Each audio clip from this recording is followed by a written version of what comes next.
Anong klaseng mga tanong po ang pwedeng itanong ng mga senador na pinapayagan ng rules? Ano ang ipinaalala niyo sa kanila? Hindi ko kinausap ang bawat senador kaugnay sa pwede o hindi nila pwedeng tanungin. Hindi naman yata tama yun. Hindi naman ako primus inter pares o una sa magkakaparehas. Pare-pareho kaming senator judge, nagkataon lamang na nagpe-preside ako, pero hindi para sa akin diktahan kung anong pwede at hindi nila pwede tanungin. Subalit, kapag ka ito ay medyo tumatawid na sa pwede at hindi pwede, pwede lamang ako magpaalala na sana hanggat maaari iwasan yun. Sa ilalim kasi ng korte, ng impeachment court man o regular na korte, ang ebidensya ay dapat pinapresenta sa pamamagitan ng mga testigo, hindi sa pamamagitan ng mga abogado. Yung mga fact at yung mga law dapat ipalabas sa pamamagitan ng testigo, hindi sa pamamagitan ng argumento ng abogado. Pero hindi ko pa rin pwedeng pigilan yung tanong, pero pwede kong pigilan yung abogadong sumagot kung ito'y lalabag dun sa pamantayan at panuntunan na yun.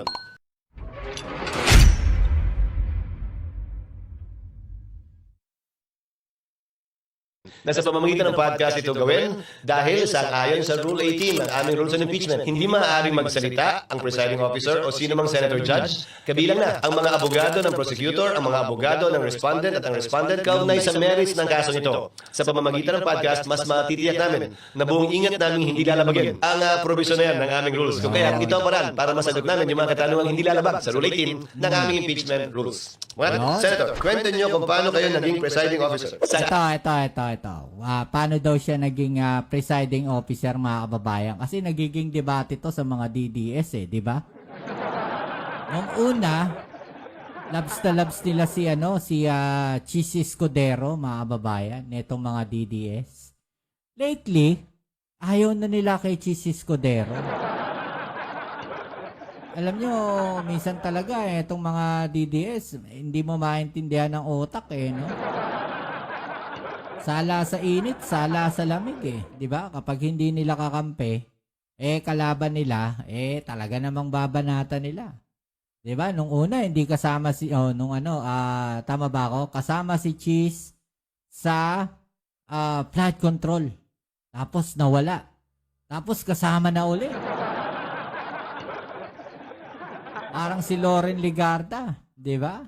Nawawala. Tapos nandoon na naman, tapos wala na naman. Ito, tuloy natin. Ano kayo naging presiding officer? Sang-ayon sa rules ng presiding officer ay pwedeng pagbotohan matapos itong amyendahan ng huling sesyon ng Senado noong Hunyo. So nagbotohan ang Senado para piliin akong presiding officer. Nag-abstain ako at hindi ako bumoto doon. Kaya ang boto ay 12 lamang para sa akin. Iliwanagin ko tulad ng sinabi ko sa aking opening statement o talumpati na pambungan. Hindi ko ginusto to, hindi ko hiningi ito, hindi ko hinanap ito, pero hindi ko rin tatalikuran ang inaatas na responsibilidad sa akin na tulungan ang Senado at Impeachment Court na malampasan itong bahagi ito ng kasaysayan ng Senado at Impeachment Court kaugnay sa impeachment complaint laban sa ating ikalawang Pangulo. Alam nyo, eto na mga kababayan, ang pagkakataon o chance ni Senator Chis Escudero para mapatunayan talaga niya, no? Mapatunayan ni Chis Escudero kung nasaan talaga ang kanyang pagsisilbi. Kung sa taong bayan ba o sa mga certain na tao lang. Di ba? Kasi alam naman natin na meron diyang mga senador, at yung isa nga, si Robin Padilla nga, kahit sunugin niya yan Di ba? Mangangamoy DDS pa rin yan, mangangamoy Duterte pa rin yan Di ba? Hindi natin aalis na may mga senador talaga na solid sila na ang suporta nila sa mga Duterte. Kaya sabi ko sa inyo, lalo na yung mga nasa ibang bansa po, na alam naman natin na talagang nakatutok sa nangyayari dito sa ating bansa. Matuto na po tayong lahat, maging yung mga nandito sa ating bansa. Matuto na sana tayo, maging leksyon na ito. Tuwing election, lagi nating sinasabi, pumili kayo ng mga senador na ang pinagsisilbihan ay taong bayan. Hindi yung mga tao lang na nakikinabang sila, na may mga pakinabang sila. Hindi ganon. Dapat ang pinipili natin, yung mga senador, presidente, vice-presidente, kongresista, hanggang mayor, hanggang kung pwedeng ang bumoto, hanggang barangay tanod gawin natin. Piliin natin maigi, yung magsisilbi talaga, hindi yung may pansariling interest lang. Hi, I'm Joel. I'm Mr. Shen. Question lang po. Senator, As a presiding officer, do you feel any pressure right now? Wala. Dahil bahagi lang naman siya ng trabahong pwede gampanan ng isang senador kung maatasan siya bilang isang presiding officer. Hindi naman, wala namang pressure. Paano nyo tinitiyak na ang bawat huling na desisyon ng impeachment court ay patas? Lalo na pag may magkakaibang interpretasyon ng konstitusyon at Senate rules. Ang definisyon ng pagiging patas, ika nga, ang definisyon ng justice sa simpleng pananalita sa Ingles ay giving every man his due. Binibigay mo kung ano yung nararapat sa kanya. Yun ang sinisikap kong gawin. Ibigay sa kada partido ang nararapat sa kanila. Subalit may dagdag. At kung ano ang binigay mo sa isang partido, dapat yun din ang gawin mo sa kabila. Kaya nung nabigyan ng pagkakataon, hindi ba magsalita ang prosecution na parang nagkukwento na sila? Sabi ko nga doon, peroration, hindi na napigilan, nalagay na sa record. So dapat ang patas at tamang gawin, bigyan mo rin ng pagkakataon yung kabilang panig na magsalita din sa pamamagitan ng pagkakataong binigay sa kabila nung nauna na dahil sa tanong ng isang senator judge. Oh, yun. Kasi ang kino-question nila yun eh. Di ba? Nag-o-object si Boy Objection, si Attorney Objection. No, na bakit daw pinagsasalita ng ganun yung prosecution panel? Dapat daw, bawal yun, mga kababayan. No, binibigyan din naman sila ng chance, no, ni Senator Chis Escudero. Maging fair, no? Yun yung gusto mangyari dito ni Senator Chis Escudero, eh. Fair treatment sa lahat, sa depensa, sa prosecution panel, sa lahat ng partido na nandoon. No? Fair po. Yun yung gustong gawin ni Senator Chis Escudero. What if kung nangyari, si ano pa rin nandyan, si Alan Peter Cawatano. Na-expect ba natin na magkakaroon tayo ng fair trial dyan, mga kababayan? Umpisa pa lang, alam na natin, may justification na baka etong si Sara Duterte, no, ma-dismiss agad yung impeachment na yan. Huwag nang iboto si Robin Buwang yan. Di ako may sabi si Ma'am Elvira yan. Buwang daw si Robin Padilla. Hi, Christian here, isang pribadong empleyado. Sir Chis, isang curious question. Sa marami ng objections at ayan na. motions, piling niyo ba minsan referee na kayo? Yun naman talaga ang trabaho ng isang presiding officer o judge. Mag-referee sa pagitan ng abogado ng mga partido para matiyak napapangalagaan ang karapatan ng magkabilang panig. Nagsalita si Senator Pam na sana wag masyado technical para makasagot yung testigo ng diretso. Nagsalita din si Senator Pia. Sabi may rules tayo, may dahilan kung bakit may rules tayo. Yun ang binabalanse, pilit kong binabalanse sa mga pagpapasyang ginagawa ko bilang presiding officer. Na matitiyak ko na kung ano man ang pagtratong binigay ko sa prosecution, yun din ang pagtratong dapat ibigay sa respondent upang pantay na pagkakataon ng binigay mo para representa nila yung kanilang ebidensya at yung kasong gusto nilang mapanood at makita ng ating mga kababayan. Ano ang tugon nyo sa mga punas ng minority at sa petisyon na kumabasyon sa legalidad ng pagiging presiding officer mo sa trial? Karapatan po nila yan at mas maganda nga iakyat nila sa Korte Suprema upang mapagpasyahan ng may buong linaw para sa hindi malayong hinaharap o sa hinaharap kung mangyari man ito muli, may gabay na tayo kung pwede nga ba o hindi yan at hindi na natin pag-aawayan pang muli ito. Napagkasunduan niyo po ba ang conviction threshold ng 16 votes sa ibang senador? Posible bang mabago ito? Hindi namin pinagkasunduan. Hindi ko pinagpapaalam ang aking anuman ang sasabihin ko, ang tanong bating bibigay ko. Gayon din naman ang ibang senador. Hindi naman sila nagpapaalam sa akin ang sasabihin nila bago nila sabihin. Subalit may nakausap ako ilang mga senador kaugnay dito at sang-ayon sila sa aking posisyon. Sa katunayan, niliwanagin ko, hindi ko ito posisyon. Ito ang umiiral na batas sa ngayon. Base sa probisyon ng konstitusyon, base sa desisyon ng Korte Suprema sa Bayan versus Zamora, maliwanag yung paliwanag ng Korte Suprema doon. Ano ba ang sitwasyon ng Senado sa ngayon? Merong 21 senador, Ito yung pinagdidebatehan ngayon, mga babayan, na isa. No, kung ilan daw ba talaga yung 2/3 po, no, ng threshold votings diyan po sa impeachment trial na yan. So ito po ine-explain ni Senator Chis Escudero kung ano ba yung dapat mangyari po diyan. At kung bakit sinabi po niya, no, na 16 pa rin. No, ito pong threshold na to. base sa probisyon ng konstitusyon, base sa desisyon ng Korte Suprema sa Bayan versus Zamora, maliwanag yung paliwanag ng Korte Suprema doon. Ano ba ang sitwasyon ng Senado sa ngayon? Merong 21 senador, 2 ang nakapiit, ang isa ay hindi matagpuan. Yung kaso sa Bayan versus Zamora, klaro at maliwanag na 23 lamang ang senador dahil si dating Vice President, dating President, dating Senator Gloria Macapagal Arroyo ay nahalal bilang Vice President noong 1998. So klarong 23 lang. Walang nakapiit, walang nawawala, walang nagtatago, klarong 23 lang. Pero ang sinabi ng Korte Suprema, sa pag-ratify ratifika lamang ng isang tratado, ang bilang pa rin na dapat sundin ay 24, hindi magiging 23 dahil nakalagay sa pagratifika ng tratado ay 23 senators. Lalo pa siguro kaya kung impeachment ang pag-uusapan, na karapatan ng isang tao ang pinag-uusapan, hindi lamang karapatan ng isang tao, mandatong binigay sa kanya ng milyon nating mga kababayan. Mas dapat siguro na maging stricto tayo tulad ng sa pagratifika sa mga tratado. Gaya ng sinabi ko, ito ang kasalukuyang batas na umiral. Naalala ko yung aking profesor sa Constitutional Law, the late former Professor Perfecto Fernandez. Sabi niya sa amin, when the trial court makes a mistake, it is appealable to the Court of Appeals. When the Court of Appeals makes a mistake, it is appealable to the Supreme Court. If the Supreme Court makes a mistake, it becomes part of the law of the land. Ito ang umiiral pong desisyon ng Korte Suprema, sang-ayon man po tayo hindi. Kaya nga sinabi ko, kung sino man ang hindi sang-ayon sa posisyong ito, hindi lamang ng presiding officer, pati na rin ng impeachment court. Dahil wala namang umapila o naghahanap ng rekonsiderasyon sa aking pasya. At sinabi, may pagkakataon silang iakit ito sa Korte Suprema dahil justiciable controversy na ito. Depende siyempre sa pagpapasya ng Korte Suprema din, sa palagay ko, pwede nang iakit at hinug ito. Bakit ko sinasabi ito? Ang impeachment process ay highly political. Klaro naman po, hindi ba? Magkabilang panig na magkaiba ang sinusulong. Pabor o kontra man sa impeachment, pabor o kontra man sa nasasakdal. Hindi ba dapat lamang na kapag natapos ang impeachment, tapos na rin ang gulo, away at bangayan? Impeachment ang proseso. Ako, malabo yun, Senator Chis Escudero. After impeachment, baka lalo pang may mga manggulo po dyan.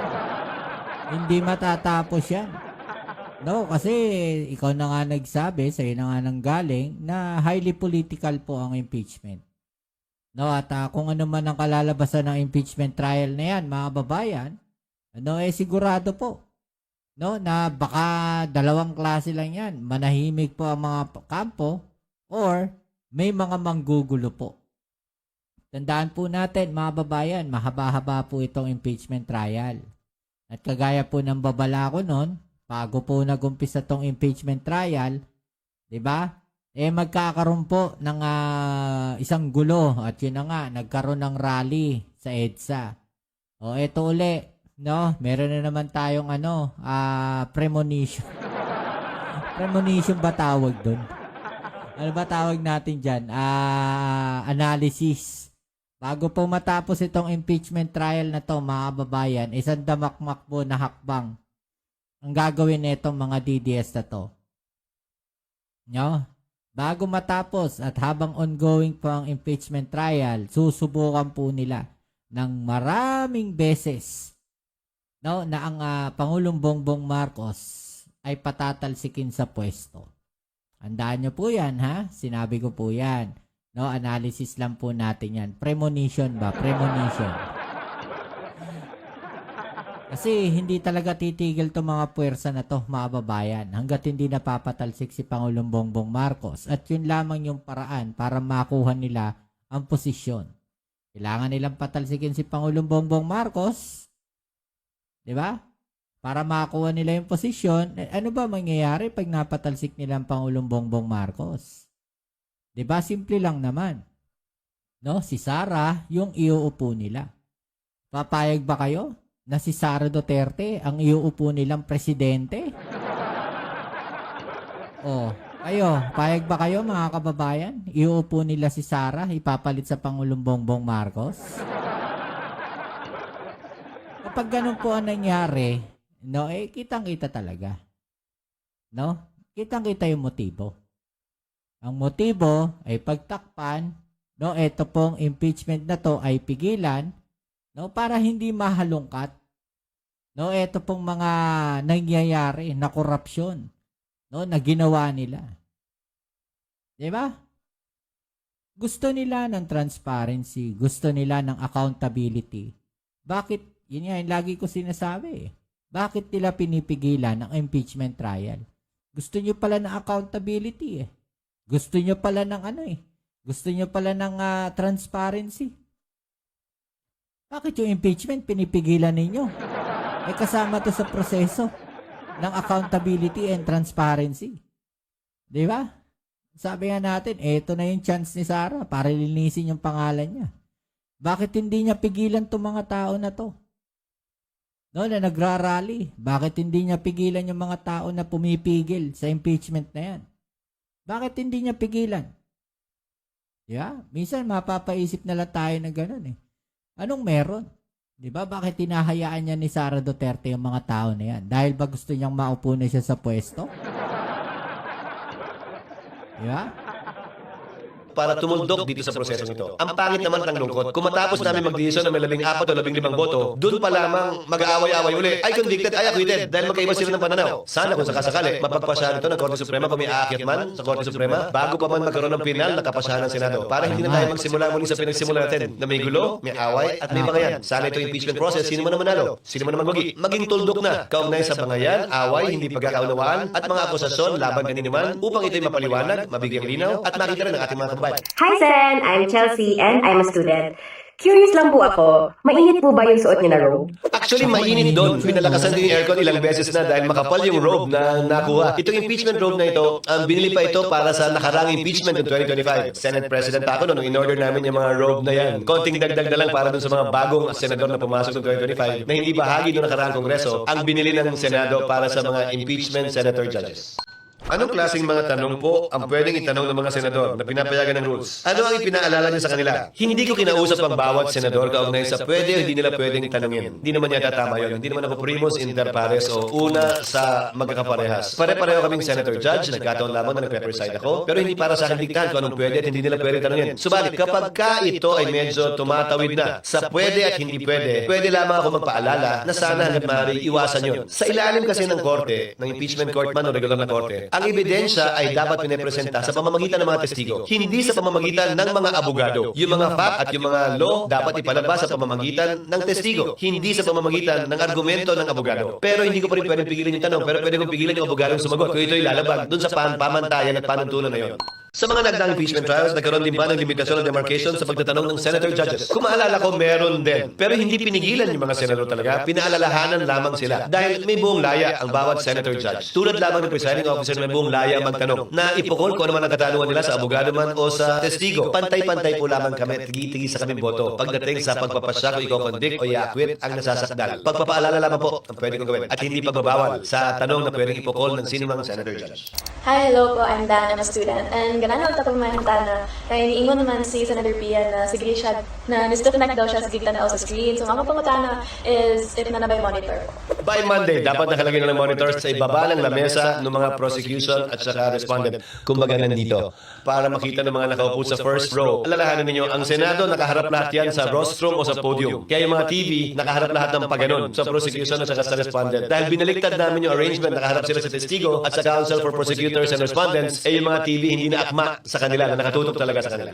At the rate we are going, ano nakikita yung timeline considering as well the number of witnesses on the list? Sabi ko nga sa trial kahapon, binigyan ko ng pag-asa si Senator Bam. Tingin ko parang diesel ito. Parang diesel na makina, ika nga na kailangan mo ng uminit. Ano mang bagong proseso, bagong trial, syempre nagsasanay pa ang magkabilang panig, nagsasanay pa ang mga senator judges. So ang simula talaga nito ay nangangapa pa ang ilan, kabilang ako. Medyo may kabagalan talaga sa simula. Pero inaasahan ko na sa mga darating na linggo, mas bibilis na ito dahil masasanay na yung counsel for the prosecutors, yung panel of prosecutors sa parte ng Kamara, at gayon din yung mga counsel for respondents, kabilang na yung mga senator judges at ako at si Senate President Win. So mas bibilis ito ng konti sa mga susunod na araw at linggo. Sana po unawain ninyo, pero mas mabilis na po ang takbo ng impeachment nang hindi naman po minamadali yung proseso. Para sa akin, tinataya ko na sana matapos ito bago mag-Nobyembre o Disyembre. Pero hindi ko kaya magsalita ng patapos. Depende yan sa ebidensyang naisipresenta ng magkabilang panig. Sa kabila ng listahan binigay ng magkabilang panig, pwede pa rin sila magpresenta ng panibagong testigong wala sa listahan nila. Kung hindi yun available, nung binigay nila yung listahan, at basta bibigyan nila ng 5 araw yung magkabilang panig para alamin kung sino yung testigong yun, para makapaganda sila na cross-examine yung bagong testigo o surprise witness na ipepresenta ng sino mang panig.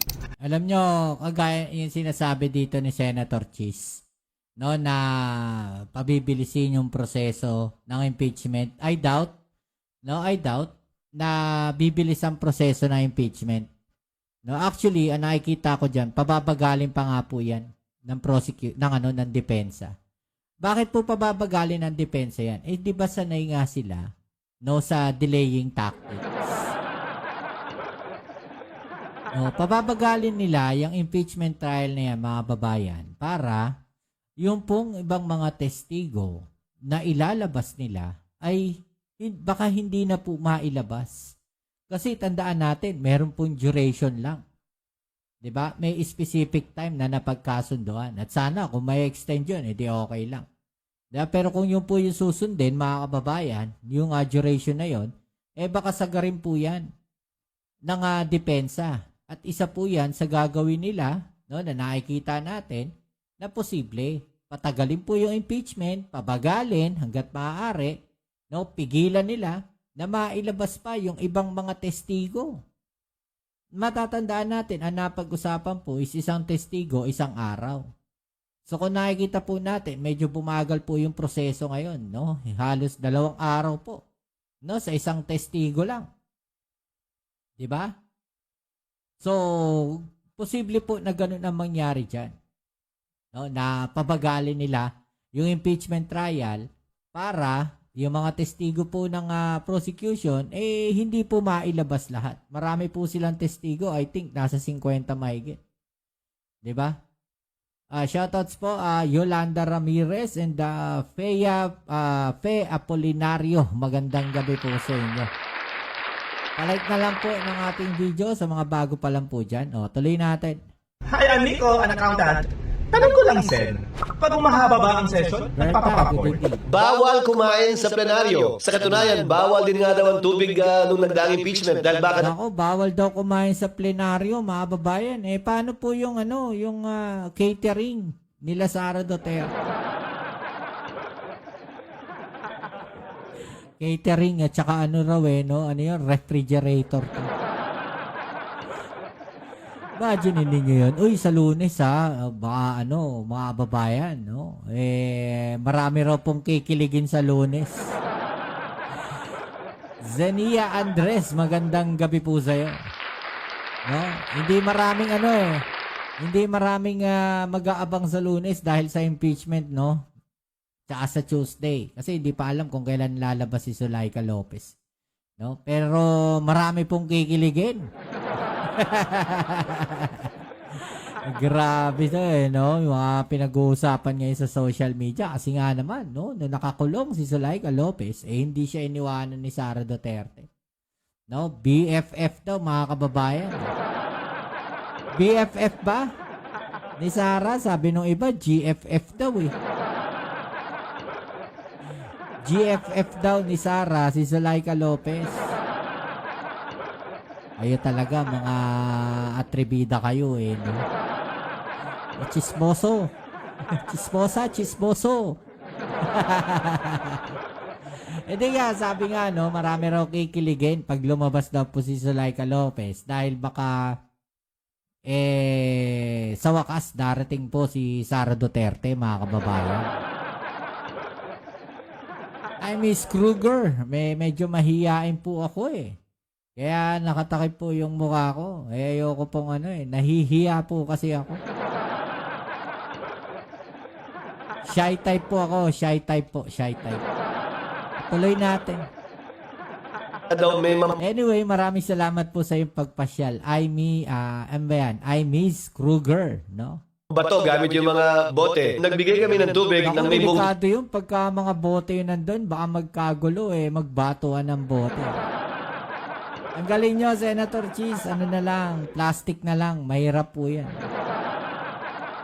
Delikado. May mambato gamit yung mga bote. Nagbigay kami ng tubig ng may buong tiwala dahil yung tubig yata binigay namin nakalagay sa bote, hindi nakalagay sa plastic Hi, ako di ay si Kyle Mamubat, usa ka estudyante ug naa ko tani pangutana sen. Dapat na ako adugay na kaayo mo makatindog sa imong lingkuranan. Daw jingle break. Nung Miyerkules ko lang naisipan yon dahil napansin ko ang hirap magpigil ng tawag ng pangailangan. Din din sa mga council for the parties. Dahil yung mga senador sa baba, yung mga senator judges, labas-masok naman silang pwede. Pero sa party ko, sa party ni SP Win, sa party ng mga council for the parties ay tila hindi. Kaya ginusto ko nga sana magkaroon ng break sa gitna para sa call of nature, ika nga. Subalit nung Miyerkules, nung ginawa ko yun, nagpa siya na yung prosecution na hindi na lamang magpatuloy sa bago nilang testigo. Kung kaya't hindi na nag-break, nag-adjourn na lamang kami. Anong mga aral mula sa mga nakarang impeachment cases na maaari magsilbing gabay sa Senado upang mas... Objection, Your Honor. Impeach Mary Grace Piatos, Oishi Piatos. Alaya, impeach daw Objection, Your Honor. May nag-o-object dito, Your Honor. Impeach daw si Mary Grace Piatos tsaka si Oishi. Tuloy, grabe yung mga pangalan ng mga nasa confident. Uy, intriguing yan, mga kababayan, Intriguing yan, Pagdating po natin doon sa parte na yun ng impeachment, yung sa confidential funds, doon magkakaalaman yan, No? Doon magkakaalaman yan. And then, doon sa mga bago po, no, dito sa ating channel, baka ini-expect nyo po na hard hitter tayo. Okay, so hindi ho ganun yung channel ko. Tayo dito, discussions lang, okay? Nag-uusapan lang natin, nagbibigay lang tayo ng reaction, komentaryo natin, mga reaction natin sa mga nangyayari, di ba? So, impeach na yan. Ay, panoorin muna natin yung impeachment. Hindi na nag-break, nag-adjourn na lamang kami. Anong mga Mahirap yun, baka mamaya, kagaya niyan si yung sino yung abogado nila, lalabas na lang, napigil tuloy. Naalala niyo? Si Attorney Season, di ba? Lalabas daw, mag-iihilan daw, mga kababayan. Nasita pa eh. Bumalik tuloy. nung Miyerkules, nung ginawa ko yun, nagpa siya na yung prosecution na hindi na lamang magpatuloy sa bago nilang testigo. Kung kaya't hindi na nag-break, nag-adjourn na lamang kami. Anong mga aral mula sa mga nakarang impeachment cases na maaari magsilbing gabay sa Senado upang mas maging maayos at malinaw ang proseso? Hindi lamang mga desisyon ng Korte Suprema, hindi lamang rules ng Senado sa impeachment, hindi lamang rules of court na may subrogatory application, pero pati yung mga precedents o mga rulings ng mga nakarang presiding officer ng Senado sa isang impeachment complaint ang basihan po ng aming mga pagpapasya dahil tinuturing na bahagi yun ng kasaysayan at ng legal precedent ng impeachment. So malaki po na itutulong niya sa amin na hindi na namin kailangan mag-invento pa muli. Ika nga, we don't have to reinvent the wheel. Pwede namin kopyahin lamang yung mga nauna ng ginawa para maging maayos, mabilis, at patas ang impeachment trial na isinasagawa po namin sa ngayon. Hi, ako si isang nanay. Tanong ko lang, Sen, tubig lang ba ang pwedeng mainom sa Senado? Hindi naman. May mga nagkakape, may mga nagtsatsa. Depende kung anong ilalagay sa water tumbler ng mga senador na laman. Soft drinks man, juice man, iced tea man, nasa sa kanila yun. Pero ako tubig lang. Hindi pa nga masyado maraming tubig kasi nga baka mamaya maihi ako mahirap tumayo nang hindi pa nagbe-break o nagre-recess ang Senado. Ano sa tingin nyo? So, ibig sabihin, mga babayan, tinututukan talaga nila yung proseso. Mahirap nga naman talaga yun. Kunyari, may na-miss ka. Especially, presiding officer siya. Tapos, Senate President si Win Gatchalian. Mahirap pagka may na-miss sila eh. Diba? Ang hirap nun. Kaya mas maganda talaga, meron silang break. No, in between, siguro every 1 hour, o kahit mga 10-15 minutes na break man lang, makapag-CR man lang sila. Diba?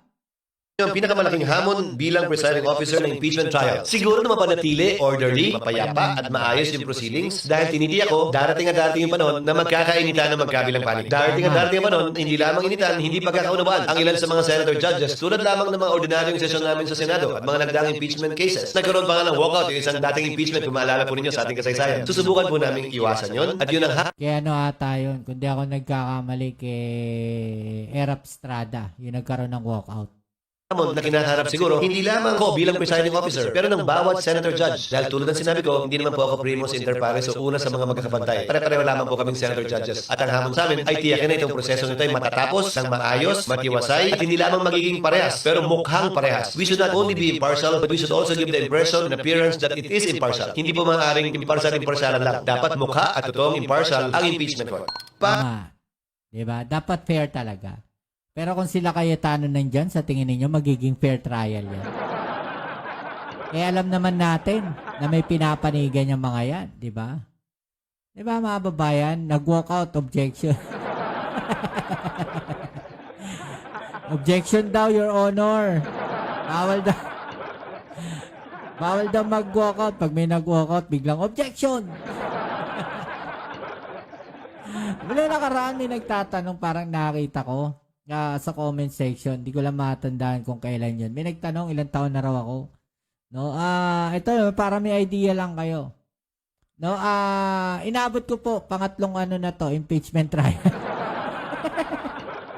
Pangatlong impeachment trial na po itong inabot ko. No, kaya Joseph Estrada, no, kaya Chief Justice, tapos ito po, yung pangatlong impeachment trial na.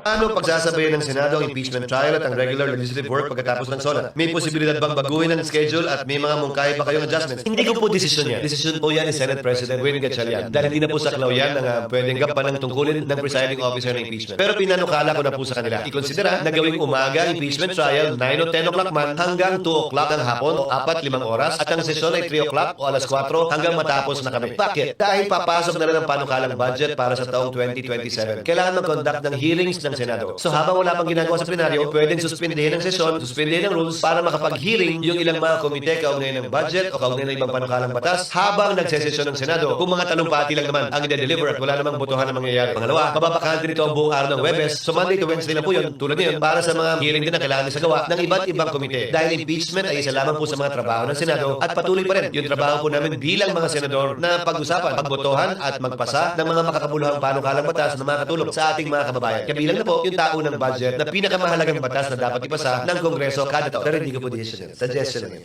Ano ang inyong pinagtutunan ng pansin sa Senado habang nagpapatuloy ang impeachment trial? Hiningan kaming lahat ni Senate President Win Gatchalian ng mga priority bills upang sa gayon yun ang tututukan niya na mapasa sa pagbubukas muli ng Senado. Matapos SONA, inaasahan ko na yun yung magiging pangunahing tututukan ng Senado. Hindi lamang ako, pati ibang mga senador. Dahil ang listahan nito ay nanggaling hindi lamang sa isa, kundi galing sa lahat. Hello, ako Gilles Jose. I'm a student. Gusto ko lang mabalaan kung pwede ba mag-absent ang mga senador during the impeachment trial. Pwede. Kung talagang kinakailangan at kung hindi talaga may iwasan, parang sesyon din naman yan. Dapat mag-attend ng sesyon, dapat mag-attend ng trial. Subalit kung may sakit, may karamdaman, hindi umabot, may magandang dahilan, pwede dahil court of record ang impeachment court. Parang korte rin yung ordinary na may rolyo. So lahat ng pinag-usapan sa hearing na mismo, pwede mong basahin o panoorin gamit ang records ng Senado. Magkano nagastos ng Senado sa unang linggo ng impeachment trial kasama ang logistics at security? Si Senate President Win Gatchalian po dapat makaalam po nito. Subalit ang kaya ko lang siguro sagutin na ito, hindi kami nagdagdag ng tao, hindi kami nagdagdag ng security, wala kaming biniling bagong lamesa. Alam ko galing lamang sa bodega ng Senado yung ginagamit na lamesa ng counsel for both parties. Yung witness box, ginawa yan nung panahon ko pa bilang Senate President, bilang paghahanda nung impeachment dapat nung 2025. Kung meron man, yung aircon nakabukas pa rin sa Senado kahit may impeachment o wala, kahit may sesyon o wala. So walang dagdag sa utilities. Siguro, may dagdag man sa utility, sa tubig, dahil mas marami gumagamit ng banyo, pero walang ganong kalaking dagdag sa gastusin ng Senado itong impeachment trial. Mas maraming oras lang na ginugugol ang mga senador sa Senado bilang impeachment court. Dahil ngayon, dapat recess po kami. Kaya na recess, nandun po kami nagkatrabaho bilang senator judges. Yun lang po siguro pagkakaiba. At wala rin po dagdag sa sweldo namin kahit na may dagdag na trabaho. Hello, I'm Zina. Ayan malinaw po mga babayan. Naka-recess po sila pero tuloy po yung impeachment trial ngayon. 'Di ba? Patunay lamang na talagang nagtatrabaho po ang Senado. 'Di ba? Paano na lang kung hindi po yan kung sila Cayetano pa rin nandiyan. 'Di ba? Pero I think may araw naman na talaga yung impeachment trial, mga babayan, at yun din po yung sinunod nilang schedule. Okay? So yung nilatag po nila na schedule. Nagtatrabaho ko sa isang BPO company. Question lang, Senator. Bilang ordinaryong mamamayan, anong mapapala namin sa impeachment trial? Pinapatunayan at pinapakita kasi nito na tumatakbo. Sasagot ako dyan. No? Ano daw mapapala ninyo sa impeachment trial? No? Malaki po. No? Kung ito po nga impeachment trial na to, mga babayan, mapapatalsik o mapapatunayan, no? Dito po sa impeachment trial na ito, kung guilty or not guilty etong si Sara Duterte. Yan po yun. At mapapatunayan po natin yung transparency and accountability na gumagana po sa atin. 'Di ba? Na pinipigilan etong mga DDS. 'Di ba? 'Di ba mga babayan? Deserve impeach, walang kwenta VP ng Pilipinas. Sabi ni Kizaiver. Diba?